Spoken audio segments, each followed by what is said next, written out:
बड़े अपडेट लेके आया हूं, ध्यान से सुन लीजिए। सीधी सीधी खबर बता रहा हूं। खबर ये है, इनपुट ये मिल रहा है कि पाकिस्तान ने कल ऐलान किया कि हम पूरी तरह से ईरान के साथ हैं। पाकिस्तान की पार्लियामेंट में ईरान के समर्थन में रेजोल्यूशन पास किया और अब खबर आ रही है पाकिस्तान चाइना का मैं बता चुका था आपको पहले ही। तो पाकिस्तान, चाइना और रशिया, मेन पाकिस्तान है इसके अंदर, जिसने ईरान को हथियार भेज दिए हैं। जी हाँ, खबर यही आ रही है कि पाकिस्तान पूरी तरह से ईरान के साथ सपोर्ट करते हुए इस लेवल पर आ गया है कि वो ईरान को हथियार भेज रहा है।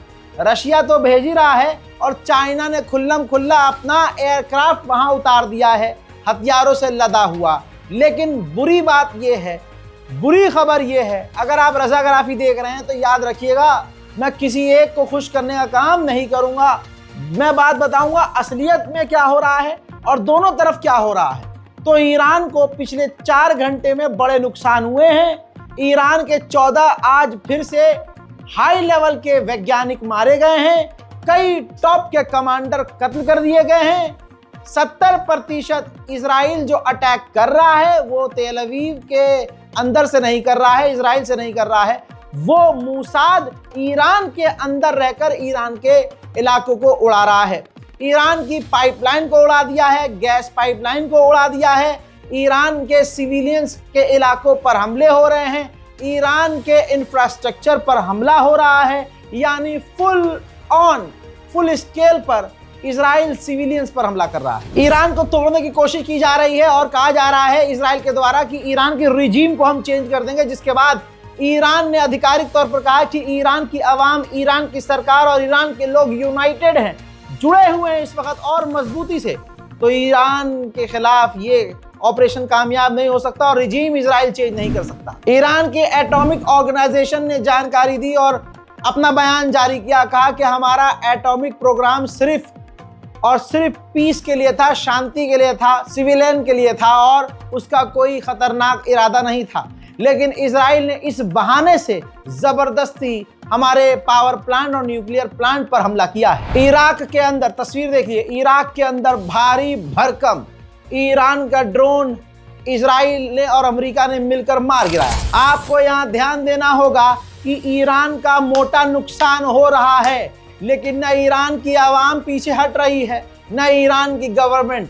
टॉप कमांडर ने कह दिया है कि इजराइल पर हम हमले जारी रखेंगे जब तक इजराइल को पछतावा ना हो। उधर मिडिल ईस्ट में ईरान के समर्थक ग्रुप कतायब हिजबुल्लाह ने धमकी दी है कि अगर ईरान पर हमला करने के लिए अमेरिका आगे आया तो मिडिल ईस्ट में अमेरिका के बेस पर हमले शुरू हो जाएंगे। मेरे दोस्तों, इराक ने लंबे समय के बाद कुछ अच्छा काम किया। इराक ने, इजराइल ने जो हमला ईरान पर किया उसकी निंदा की है, विरोध किया है, खिलाफ बोला है इजराइल के। और इराक ने ईरान की रिक्वेस्ट पर अपने मुल्क में, तस्वीर देखिए, रूसी air defence system, Panjshir air defence system तैनात कर दिया है। उधर डोनाल्ड ट्रंप का ट्वीट आया है, अंधभक्तों के पिता को इसमें रेल दिया गया है। देखिए दोस्तों, इधर देखिए, डोनाल्ड ट्रंप ने कहा है कि ईरान और इजराइल को डील करनी चाहिए जैसे मैंने पाकिस्तान और भारत की डील करवाई थी। दोस्तों, एक तरह से एक बार फिर से ये बात क्लियर हो गई कि आण भक्त जहां ईरान पर हमले होने पर खुशियां मना रहे हैं और पापा इजराइल पेशाब पिलाओ, पेशाब, ये ऐसे खुशियां मना रहे हैं। बता दूं कि उधर डोनाल्ड ट्रंप ने अंधभक्तों के पिता को और अंधभक्तों के झुंड को एक बार फिर से रेल दिया है और कह दिया है कि डील मैंने कराई थी। सोशल मीडिया पर कहा है उन्होंने, ट्रंप ने कहा है। अब आण भक्तों के पापा फिर से आए के बाएं के शाएं हो जाएंगे और जो एयरलाइन क्रैश हुई है एयर इंडिया की, बस वहां जाकर फोटो खिंचा कर आ जाएंगे। अगला कोई हादसा होगा, वहां जाके फोटो खिंचा के आ जाएंगे। आण भक्त जो है टट्टी सूंघ कर खुश हो जाएंगे, हमारा तो सबसे बढ़िया, हमारा पिताजी तो बहुत बढ़िया काम करता। मेरे दोस्तों, आपको बता दूं कि ट्रंप ने कह दिया है कि वो बात कर रहे हैं, ईरान भी बात कर रहा है और अमेरिका और इजराइल और ईरान की जल्द डील हम करवाने की कोशिश कर रहे हैं। यानी अमेरिका अभी तक जंग में नहीं कूदा, ट्रंप को यह दिख रहा है कि इजराइल का मोटा नुकसान हो रहा है। इजराइल अपने साथी देशों से कह रहा है कि ईरान से कहो कि अमेरिका से बातचीत करके डील कर ले। ABC न्यूज के जरिए खबर आ रही है कि ट्रंप ने कहा है कि अभी तक हम ईरान के खिलाफ इस जंग में इन्वॉल्व नहीं है, लेकिन हो सकते हैं। मैं रजा गराफी इस जिम्मेदारी से, पूरी जिम्मेदारी से कह रहा हूं, ये मेरे वर्ड्स हैं, ये हमारी रिसर्च है। हम जो देख रहे हैं, हम ये साफ कहना चाहेंगे कि ईरान पर हमले में अमेरिका पूरी तरह से शामिल है, लेकिन वो दिखा नहीं रहा है। क्या आपको भी यही लगता है? कमेंट करके जरूर बताइएगा। डोनाल्ड ट्रंप ने कहा कि मैं काफी खुश हूं जो इजराइल ने ईरान पर हमला किया, इससे ईरान के साथ हमारी डील जल्दी होगी। ट्रंप ने कंफर्म किया है कि बहुत सारी कॉल, मैसेज, मीटिंग, कॉन्फ्रेंस हो रही है ईरान और इजराइल के जंग को, कॉन्फ्लिक्ट को रुकवाने के लिए। उधर डोनाल्ड ट्रंप ने ऐलान कर दिया है कि हम तैयार हैं बातचीत के लिए। इजराइल और ईरान की मीडिएशन के लिए पुतिन आगे आ सकते हैं और रशिया मीडिएशन करवा सकता है। खबर आ रही है कि इजराइल के डिफेंस मिनिस्टर ने अमेरिका के डिफेंस मिनिस्टर से कुछ देर पहले फोन पर बात की और हालात को डिस्कस किया है। भारत के छात्र, जी हां, भारत के छात्र ईरान में बुरी तरह से फंस गए हैं। 2 महीने से अल्टीमेटम दे रहा था, वार्निंग दे रहा था ये इंसान। मैं बार बार बोल रहा था वापस आ जाओ, भारत के रहने वालों, ईरान में वापस आ जाओ। नहीं आ रही थी समझ में। भारत के छात्र जो वहां रहते हैं, उनका खुद का ट्वीट आप देख लीजिए। Office of Agha Syed Ruhullah Mehdi tweet किया गया है। डॉक्टर जयशंकर को मेंशन किया गया है कि हुज्जत दोस्त अली हॉस्टल तेहरान में जो है, वहां पर एक इजरायली मिसाइल आकर डायरेक्ट हिट हुई है। कश्मीरी छात्र बुरी तरह से घायल हैं और वहां फंस चुके हैं। हमें रिलोकेट किया जाए, हमें ढूंढा जाए और हमें बचाया जाए। इजराइल ने इतिहास में सबसे गहरा और लंबा हमला ईरान पर किया है। मैप देखते हैं, ये देखिए, ध्यान से देख लिए, समझा देता हूं आपको।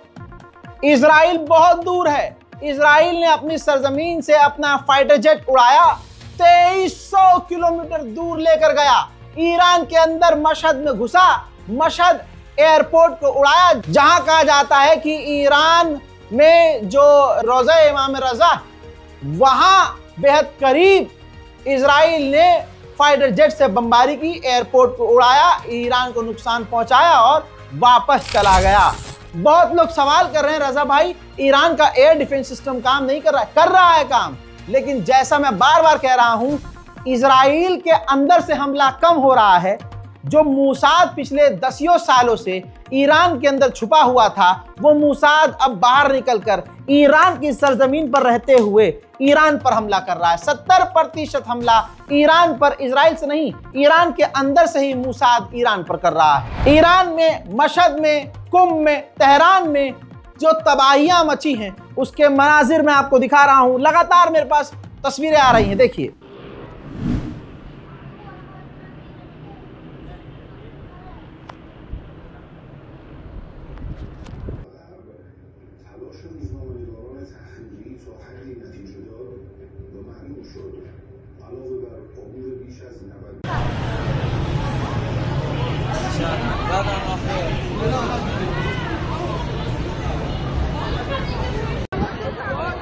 ईरान के मशहद के ऊपर जो काफी रिलीजियस प्लेस है, आपको बता दूं कि उसके आसमान में F-35 फाइटर जेट उड़ने की आवाज आ रही है।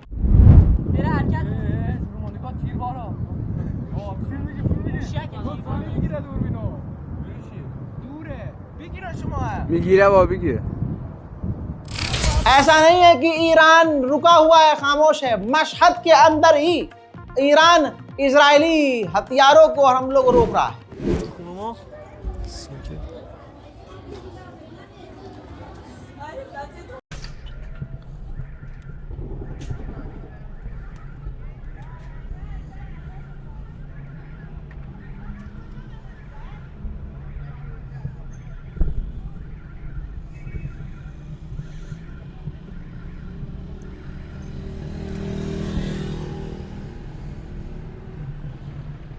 बड़ी खबर आ रही है, बुरी खबर है। ईरान के IRGC के कमांडर और इंटेलिजेंस हेड ईरान के एक मलबे में, जहां इजराइल ने हमला किया है, मलबे में बुरी तरह से फंस चुके हैं। यह भी कंफर्म नहीं है कि वो जिंदा हैं या मारे गए हैं, लेकिन अभी वो मलबे में हैं। अल्लाह अकबर। ईरान का ऐतिहासिक नुकसान हो रहा है, लेकिन फिर भी ईरान डटा हुआ है। इजराइल के आतंकी हमले में आम लोगों में पूर्व खिलाड़ी ईरानी फुटबॉलर भी मारे गए हैं। उधर जो तुर्की के लोग ईरान में रह रहे थे, तस्वीर आपके सामने है, वो भी तेजी से अब बॉर्डर क्रॉस कर रहे हैं। भीड़ लगी हुई है। तुर्की के लोग अब ईरान से निकलकर तुर्की की तरफ अपने वापस मुल्क जा रहे हैं। कुछ तस्वीर देखिए। ईरान की राजधानी तेहरान के वाटर पाइपलाइन को फाड़ दिया है इजराइल ने, जिससे तेहरान में कोहराम मच गया है। उधर अमेरिका से इजराइल डिफेंस सिस्टम की भीख मांग रहा है, कह रहा है कि हमें डिफेंस सिस्टम दो।